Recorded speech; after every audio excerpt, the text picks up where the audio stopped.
اعوذ باللہ بسم اللہ الرحمن الرحیم رب اشرح لی صدری ویسر لی امری واحلل عقدۃ من لسانی یفقہوا قولی رب زدنی علما اللہم فقہنا فی الدین اللہم انا نسألک علما نافعا ورزقا طیبا وعملا متقبلا آمین یا رب العالمین۔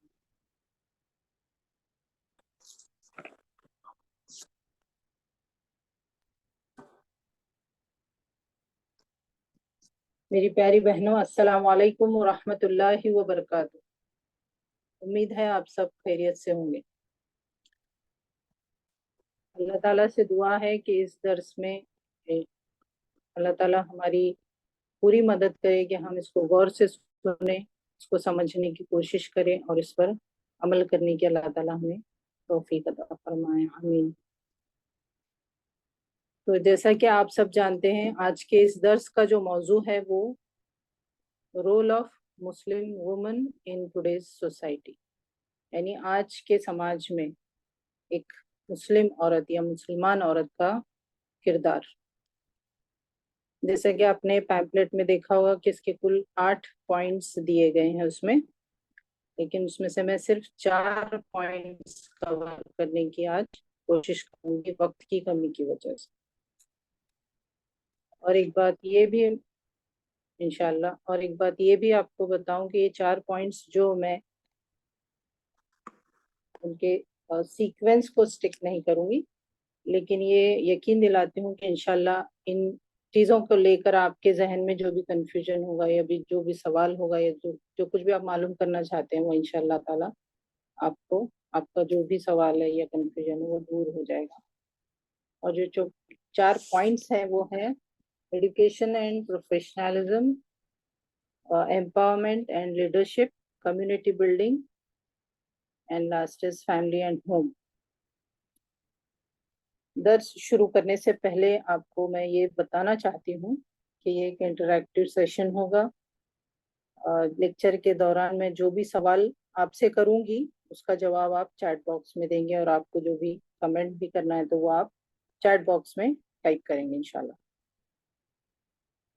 تو آج ہم جو بات کرنے والے ہیں وہ ایک مسلم عورت کے آج کے سماج میں اس کا کیا رول۔ اب مسلم عورت یعنی جو دین اسلام میں مانتی ہے، جو اس کا ایمان ہے، تو اس کے اس رول کو ادا کرنے میں یا کردار کو ادا کرنے میں سب سے اچھی رہنمائی کون کر سکتا ہے؟ اس رول کو، اس کردار کو بخوبی انجام دینے میں ہمیں ایک رہنمائی کی ضرورت ہے، اور وہ رہنمائی کون کر سکتا ہے، سب سے اچھے طریقے سے رہنمائی کون کر سکتا ہے؟ چیٹ باکس میں آپ ٹائپ کر کے بتا سکتے ہیں۔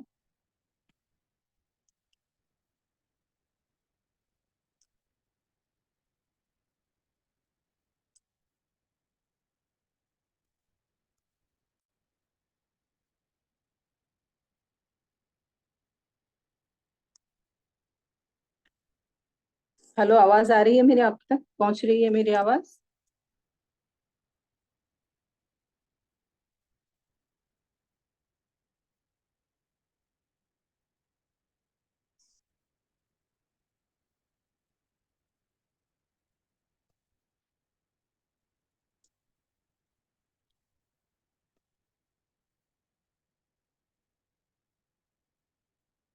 ہیلو،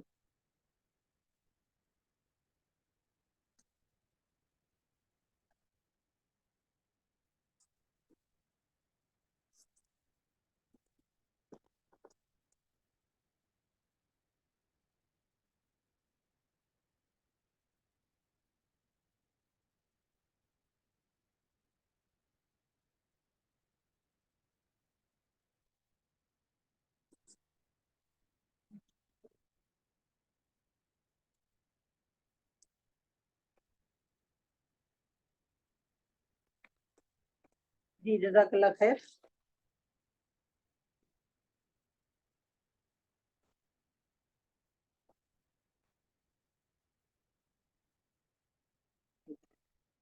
تو اس چیز میں، اس بات میں سب سے زیادہ جو اچھی رہنمائی ہماری ہو سکتی ہے وہ اسلام سے یعنی اسلام سے زیادہ، یا پھر ہمارے دین سے زیادہ، یا اللہ کے کلام سے زیادہ، یا اللہ کے رسول صلی اللہ علیہ وسلم کی حدیث، ان کی سنتوں سے زیادہ اور کون ہو سکتا ہے جو ہماری اس میں رہنمائی کر سکے؟ کوئی نہیں، دنیا کا کوئی انسان نہیں، کوئی ایکسپرٹ نہیں، کوئی چینل نہیں، کوئی فیس بک نہیں، کوئی سوشل میڈیا نہیں، بالکل بھی یہ چیزیں ہماری رہنمائی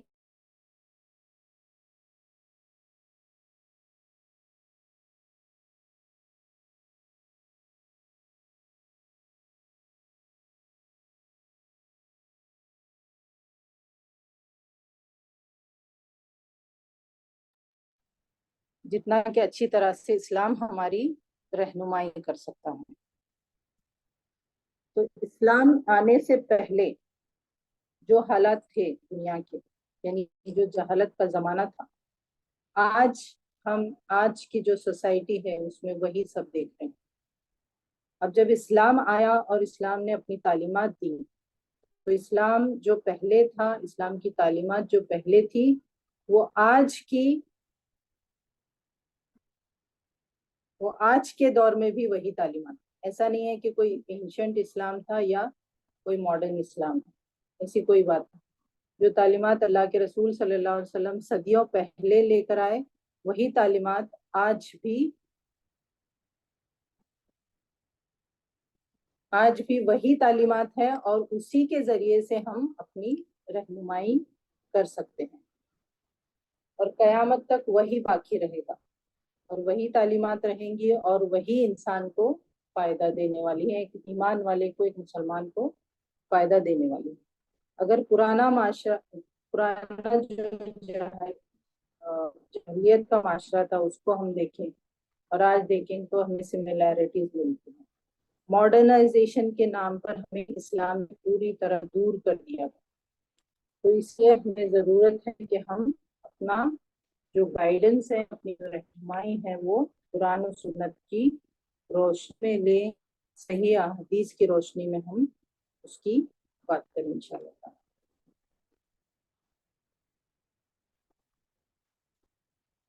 ایک سوال ہے میرا آپ کہ اللہ سبحانہ تعالیٰ نے، یعنی اب جیسا کہ میں نے بتایا کہ اسلام عورت کی بہت اچھی طرح رہنمائی کر سکتا ہے، تو اسلام میں عورت کا کیا مقام ہے، یہ دیکھنے سے پہلے میں آپ سے یہ سوال کرنا چاہتی ہوں کہ اسلام، اللہ سبحانہ تعالیٰ نے عورت کو کیوں پیدا کیا؟ کیا وجہ تھی یا کیا ضرورت تھی کہ اللہ تعالیٰ نے مرد کی تخلیق کے بعد، آج جیسے کہ ہم جانتے ہیں کہ آدم علیہ السلام کی سب سے پہلے اللہ نے تخلیق کی، اس کے بعد حوا علیہ السلام، تو کیوں اللہ سبحانہ تعالیٰ نے عورت کی تخلیق کی؟ کیوں عورت کو پیدا کیا؟ آپ میں سے کوئی بتا سکتے ہیں؟ چاہے اس میں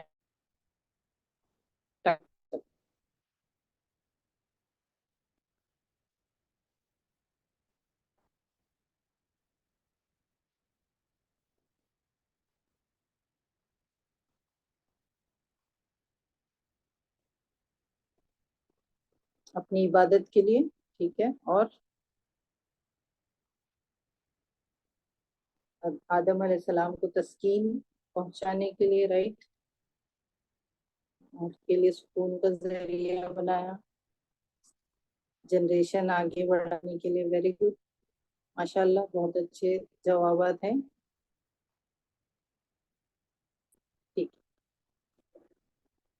تو میں آپ کو ایک چھوٹے سے اگزامپل کے ذریعے اس بات کو سمجھانے کی کوشش کروں گی کہ موبائل، آج کا دور جو ہے وہ موبائل کا دور ہے، ہر کوئی موبائل پسند کرتا ہے۔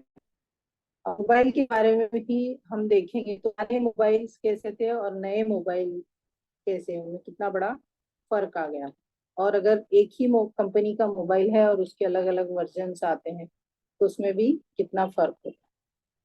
تو اسی طرح اللہ سبحانہ تعالیٰ نے آدم علیہ السلام کو بنایا، پھر اس کے بعد جو ریوائز یا پھر اچھا اور اس کا ورژن لایا ہے حوا علیہ السلام کو پیدا کر، یہ وہ کس طرح؟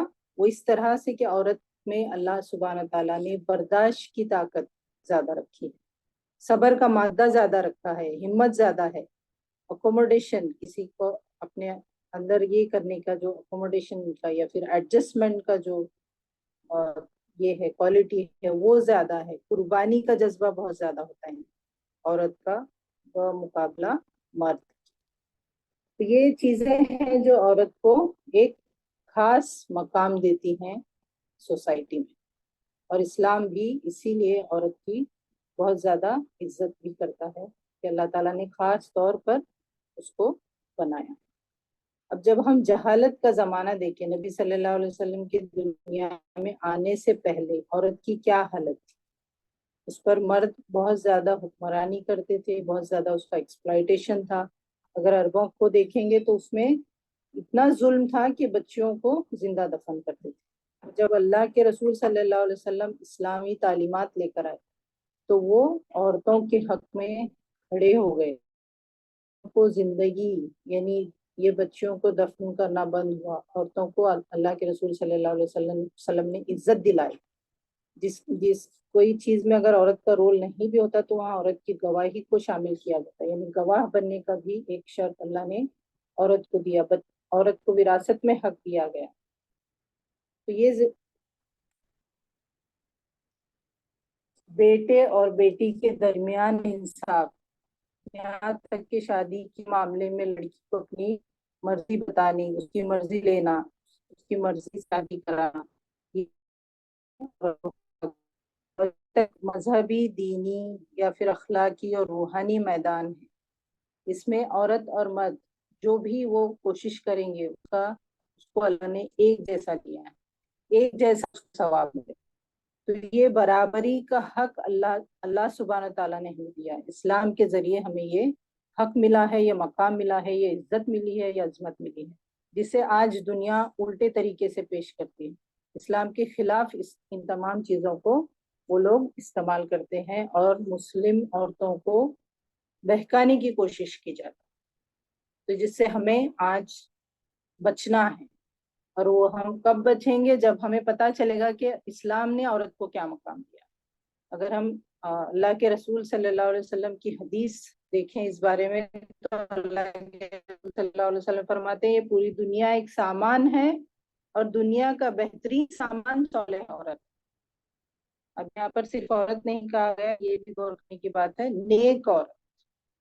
نیک ہونا عورت کا بہت زیادہ اہمیت رکھتا ہے اور وہ انسان کے لیے دنیا کا سب سے بہترین سامان. اسی طرح ایک اور حدیث میں اللہ کے رسول صلی اللہ علیہ وسلم فرماتے ہیں کہ دنیا کی چیزوں میں مجھے عورتیں اور خوشبو محبوب ہیں اور میری آنکھوں کی ٹھنڈک نماز میں رکھی. اسی طرح ایک حدیث میں آتا ہے جہاں برابری کی بات ہوتی ہے, اللہ نے اور مردوں کو, جیسے کہ میں بتایا کہ دینی معاملہ ہو, مذہبی معاملہ ہو, اخلاقی اور روحانی معاملہ ہو, اللہ سبحانہ تعالیٰ نے ان کو ایک برابر رکھا ہے. اور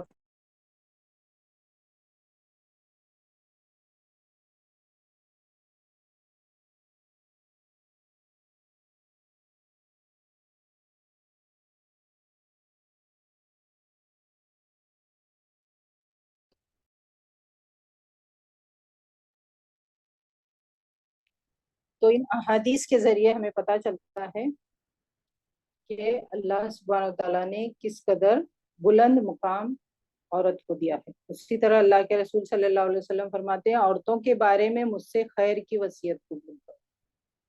ایک اور حدیث میں آتا ہے اللہ کے رسول فرماتے ہیں کہ مسلمانوں میں سب سے زیادہ کامل ایمان والے وہ ہیں جن کے اخلاق سب سے عمدہ ہوں, اور تمہیں بہترین لوگ وہ ہیں جو اپنی عورتوں کے ساتھ اچھے ہیں. یعنی عورت کا حق کس طرح ادا کرنا ہے, اس سے کس طرح کا سلوک کرنا ہے, اس کی بھی رہنمائی اللہ تعالیٰ نے ہمیں ہمارے دین میں عطا کی ہے. تو اب جب اتنا بلند مقام, اتنا بڑا شرف اللہ سبحانہ تعالیٰ نے عورت کو دیا ہے تو ہم سب جانتے ہیں کہ شرف کے ساتھ ساتھ ذمہ داری بھی آتی ہے. رسپانسبلٹی کمس وتھ آنر, یعنی جتنا بڑا آنر, جتنا بڑا عہدہ, جتنا بڑا رول, جتنا بڑا کردار آپ کا ہوگا اتنی زیادہ آپ کی ذمہ داری ہوگی. اگر ہم کمپنیز میں بھی دیکھیں, اگر مینیجر کی پوسٹ دی جا رہی ہے کسی کو تو اس سے پہلے ٹریننگ کی جاتی. تو اس ذمہ داری کو اٹھانے کے لیے اللہ سبحانہ تعالیٰ نے ہماری تربیت کا بھی انتظام کیا ہے. یہ اللہ کی بہت بڑی مہربانی ہے، اللہ کا بہت بڑا رحم ہے کہ اللہ سبحانہ تعالیٰ ہر چھوٹی سے چھوٹی چیز میں ہماری رہنمائی کرتا ہے. تو جیسا کہ میں نے بتایا کہ شرط کے ساتھ ذمہ داری آتی ہے، اور ذمہ داری کو اٹھانے کے لیے اس انسان کی تربیت ہونا بہت زیادہ ضروری ہے، ورنہ وہ اس رسپانسبلٹی کو اچھی طرح سے ادا نہیں کر سکتا، یعنی اس میں کمی رہ جاتی ہے. تو اس رسپانسبلٹی یعنی جو اللہ تعالیٰ ہمیں دے رہا ہے، شرف کے ساتھ ذمہ داری جو دے رہا ہے، اس ذمہ داری کو اٹھانے کے لیے اللہ تعالیٰ نے ہماری تربیت کا بھی انتظام کیا. اور یہ تربیت خاص کر کے اس آیت سے ہمیں پتہ چلتی ہے، جس کو پورا کر کے ہم اللہ کے اجر عظیم کے حقدار بن سکتے ہیں. اسی طرح ہمیں جنت اور اس کی نعمتوں کے وارث بن سکتے ہیں. جیسا کہ اللہ سبحانہ تعالیٰ نے سورہ احزاب کی آیت نمبر 35 میں فرمایا، ان المسلمین والمسلمات والمؤمنین والمؤمنات والقانتین والقانتات والصادقین والصادقات والصابرین والصابرات والخاشعین والخاشعات والمتصدقین والمتصدقات والصائمین والصائمات والحافظین فروجهم والحافظات والذاکرین اللہ کثیرا والذاکرات اعد اللہ لهم مغفرۃ واجرا عظیما، جس کا ترجمہ ہے تحقیق کے مسلمان مرد اور مسلمان عورتیں، ایماندار مرد اور ایماندار عورتیں، اور بندگی کرنے والے مرد اور بندگی کرنے والی عورتیں، اور سچے مرد اور سچی عورتیں، اور محنت جھیلنے والے مرد اور محنت جھیلنے والی عورتیں، اور دبے رہنے والے یعنی خشوع اختیار کرنے والے مرد اور خشوع اختیار کرنے والی عورتیں، اور خیرات کرنے والے مرد اور خیرات کرنے والی عورتیں، اور روزہ دار مرد اور روزہ دار عورتیں، اور اپنی شرمگاہوں کی حفاظت کرنے والے مرد اور حفاظت کرنے والی عورتیں، اور اللہ کو بہت یاد کرنے والے مرد اور اللہ کو بہت یاد کرنے والی عورتیں. اللہ نے ان کے لیے تیار کر رکھا ہے مغفرت اور اجر عظیم. اس آیت کے شان نزول کے بارے میں بتایا جاتا ہے کہ حضرت ام سلمہ رضی اللہ عنہ نے اللہ کے رسول صلی اللہ علیہ وسلم سے عرض کیا، یا رسول اللہ، قرآن میں اللہ تعالیٰ نے ہمارا یعنی عورتوں کا ذکر کیوں نہیں فرمایا، صرف مردوں کا ہی ذکر کیوں؟ تو اس کے جواب میں یہ آیت اللہ سبحانہ تعالیٰ نے اتاری. اب اس آیت کی روح سے ہم دیکھیں گے تو یہاں پر کل 10 اوصاف و اخلاق بیان کیے گئے، اور یہ 10 اوصاف و اخلاق ہمیں اپنے اندر پیدا کرنا ہے، اپنے بچوں کے اندر، خاص کر کے اپنی بچیوں کے اندر، کیونکہ عورت وہ ہوتی ہے یا لڑکی وہ ہوتی ہے جو آگے ایک خاندان بنانے جاتی ہے. عورت پر جنریشنز کی تربیت کی ذمہ داری. تو جب ماں کے اندر یہ کوالٹیز پیدا ہوں گی تو وہ بچوں میں ان کوالٹیز کو پیدا کر سکتی ہیں، اس طرح سے اس لائن پر تربیت کر سکتی ہیں. اگر آج ہم مائیں جو ہم آج سن رہے ہیں، اگر بہت ساری اس میں مائیں ہوں گی، ہو سکتا ہے کہ اس طرز پر ان کی تربیت نہ ہوئی ہے، پر یہ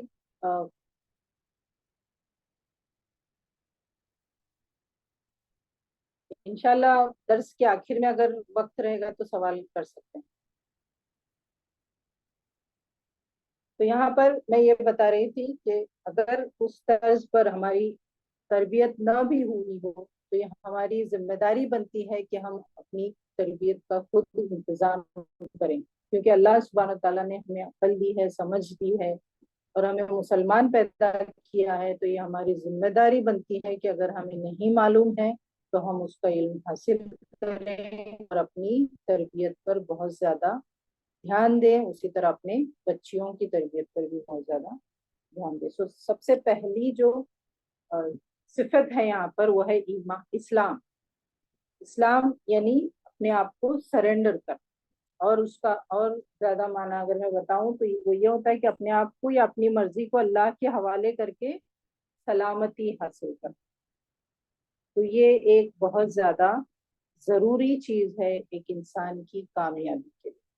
تو اسلام کی حقیقت ہی یہی ہے کہ بندہ اپنے آپ کو اللہ کے حوالے کرے. اور ہر بات میں اسی کے احکام کی پیروی کرے، اسی کے حکم کو مانے، جو اس نے اللہ نے کرنے کو کہا ہے وہ کرے، اور جو نہ کرنے کے لیے کہا ہے اس سے رک جائے۔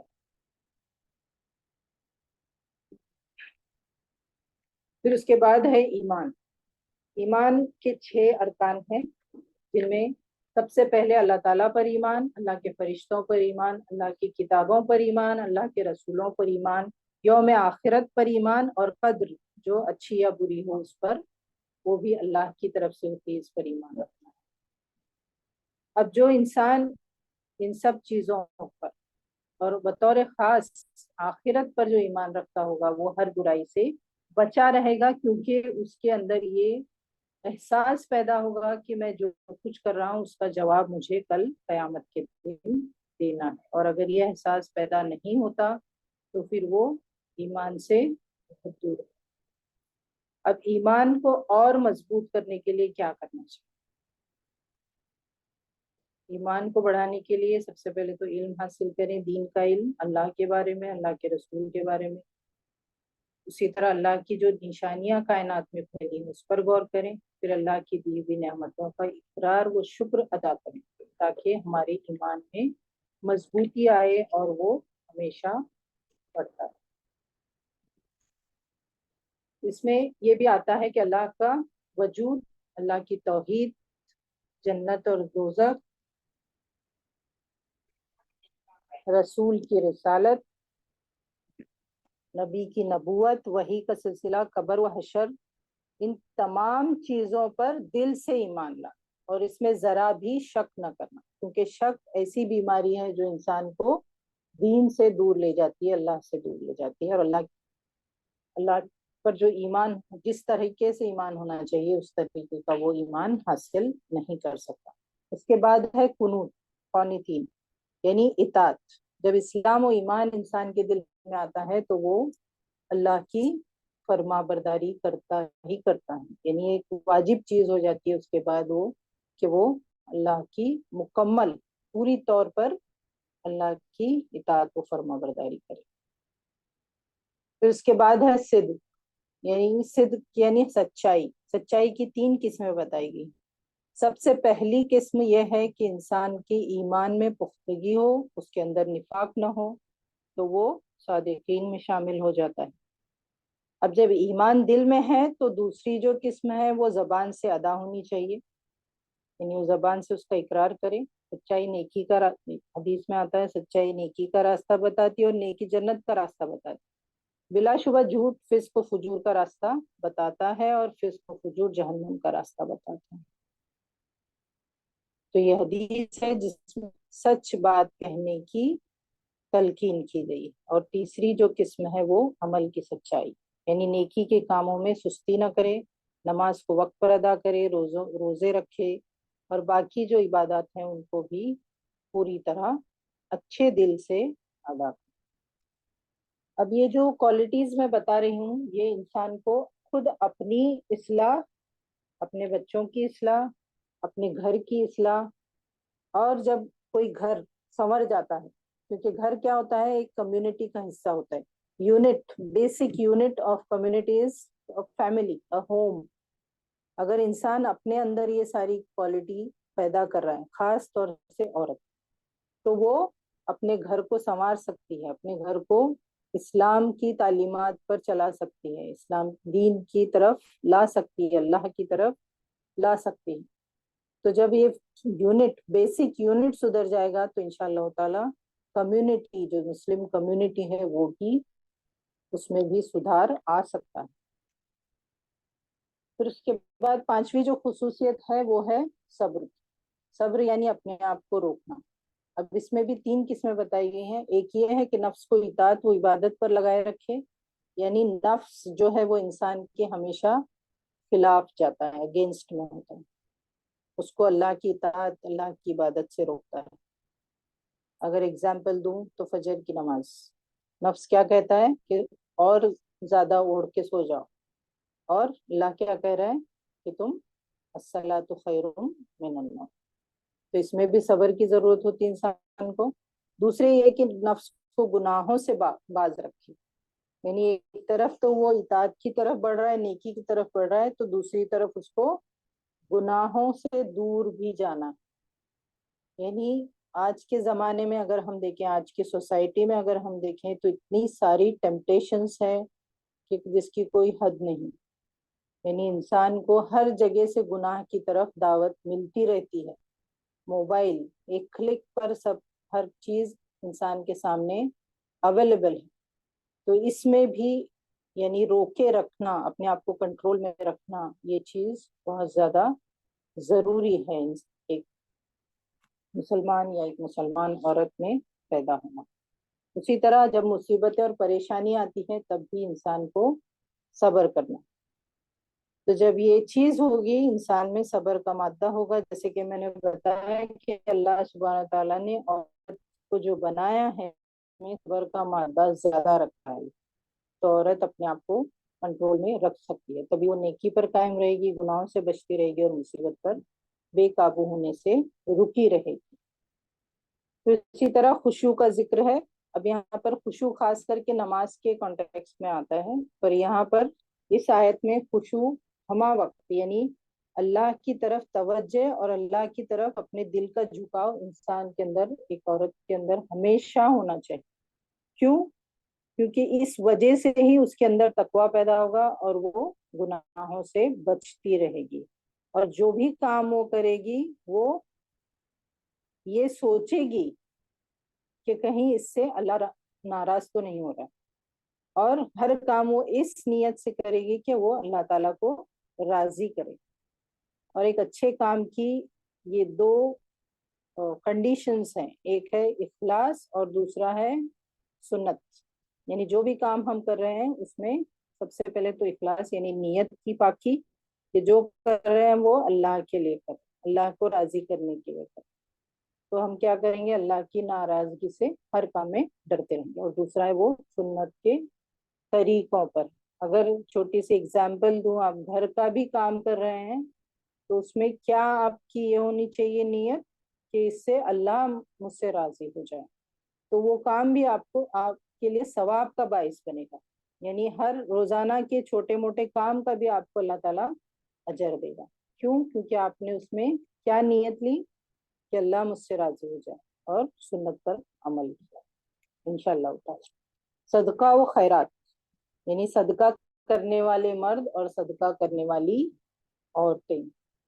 تو اللہ کے نام پر، اللہ کی راہ میں، اللہ کے بندوں پر اپنا مال خرچ کرنا، خواہ وہ زکوٰۃ ہو یا نفلی صدقات.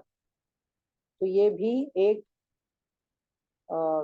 ریکوائرڈ کوالٹی ہے ایک مسلم عورت میں. چاہے اس کے پاس جتنا بھی مال ہو موجود ہو، اس میں سے وہ صدقہ کرتی رہے. صدقے کے بارے میں جو حدیثیں آتی ہیں وہ یہ ہے کہ صدقہ انسان اور اس کی آنے والی مصیبت کے درمیان دیوار بن جاتا ہے، یعنی اس کو اس سے بچاتا ہے. اسی طرح صدقہ کس طرح دینا ہے اس پر بھی یہ حدیث ہے کہ اگر انسان دائیں ہاتھ سے دے رہا ہے تو اس کے بائیں ہاتھ کو اس کا پتہ نہ چلے. یعنی اس میں ریاکاری سے بھی ہم کو بچنا. پھر اس کے بعد ہے صوم یعنی روزہ.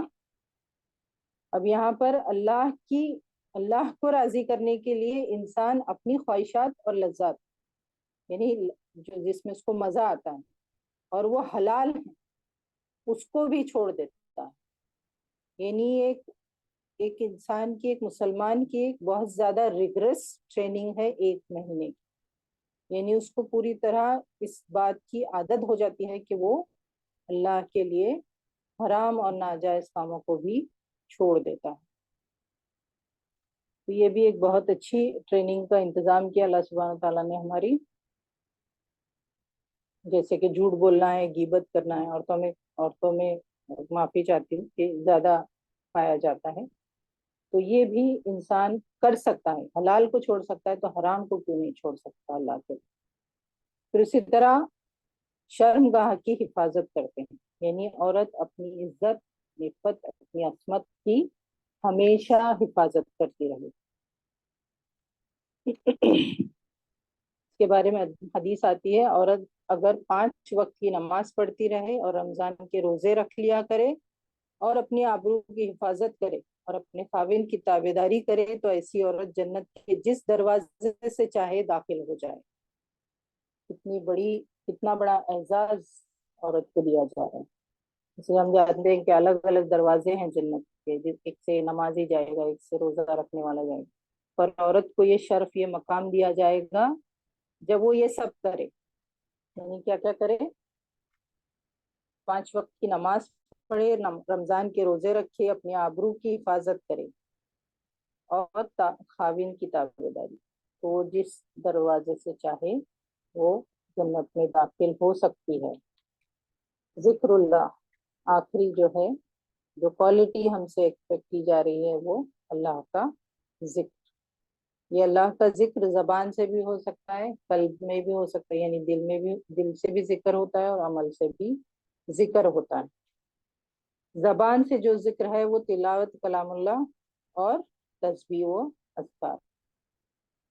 ذکر کرنے کا سب سے بڑا فائدہ یہ ہے کہ انسان کے دل میں جو غلط خیالات ہیں یا نگیٹو ایموشنز ہیں یا پھر وہ پاسٹ کو ہمیشہ یاد کرتا رہتا ہے، تو یہ سب چیزوں سے وہ دور ہو جاتا ہے ہمیشہ اللہ تعالیٰ کا ذکر کرنے سے. پھر اس کے بعد قلبی ذکر یہ ہے کہ دل اللہ کی طرف متوجہ ہو اور ہر کام کے موقع پر خدا کے حکم کو سوچ کر اس کے مطابق کام کیا جائے. جیسا کہ میں نے ابھی بتایا کہ ہر وقت یہ ڈر ہو کہ کہیں میں اللہ کو ناراض نہ کر دوں، یعنی اللہ کے حکم کے مطابق نہ چل. پھر عملی ذکر میں نماز، حج وغیرہ کی عبادت ادا کرنا. تو یہ ایسی خصوصیات ہیں جو ایک مومن عورت کے اندر ہونی چاہیے. اسی طرح اگر مرد بھی یہ کوالٹیز اگر اپنے اندر ڈیولپ کر لے تو وہ اللہ کے انعام یعنی جنت کا حقدار ہو سکتا ہے.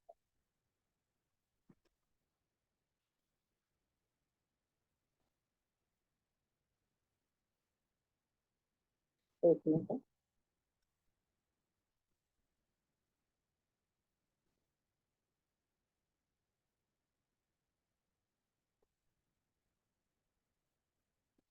جب میں نے پسندیدہ صفات یعنی پسندیدہ اوصاف جو قرآن کی روح سے میں نے بتایا، ابھی حدیث کی روح سے، وہ ہمیں پیدا کرنا ہے اپنے اندر، تاکہ ہم آج کی سوسائٹی جو ہے، خاص کر کے اگر مسلم سوسائٹی ہم دیکھیں تو اس میں بہت زیادہ ہم سدھار لا سکتے ہیں. کیونکہ آج کے اسلامی معاشرے کی جو حالت ہے وہ ہم سے چھپی ہوئی نہیں ہے. اسلام سے جس قدر دور ہو سکتے ہیں دور ہیں، قرآن کی تعلیمات سے دور ہیں، اور پوری طرح ویسٹرن کو فالو کرنا ہے یا پھر غیر قوم کو فالو کرنا ہے. یعنی جہاں تک ہو سکے اسلام سے بغاوت ہو رہی. تو اس ماحول میں اگر ہم تبدیلی لانا چاہتے ہیں تو ہمیں ان اوصاف کو اپنے اندر پیدا کرنا بہت زیادہ ضروری ہے، اور اس میں سینٹرل رول ادا کر سکتی ہے سوسائٹی میں، اور وہ ہے عورت. ایک بیٹی کی حیثیت سے، ایک بہن کی حیثیت سے، ایک بیوی کی حیثیت سے، اور ایک ماں کی حیثیت سے. اب جہاں پسندیدہ اوصاف بتائے گئے ہیں وہاں قرآن میں ناپسندیدہ اوصاف بھی یا صفات بھی یا اعمال بھی بتائے گئے ہیں. جیسے کہ سورہ احزاب کی آیت نمبر 33 میں اللہ سبحانہ تعالیٰ فرماتے ہیں وَلَا تَبَرَّجْنَ تَبَرُّجَ الْجَاهِلِيَّةِ الْأُولَى. تم عورتیں قدیم جاہلی طریقے پر اپنی زینت دکھاتی ہوئی نہ پھرا کرو.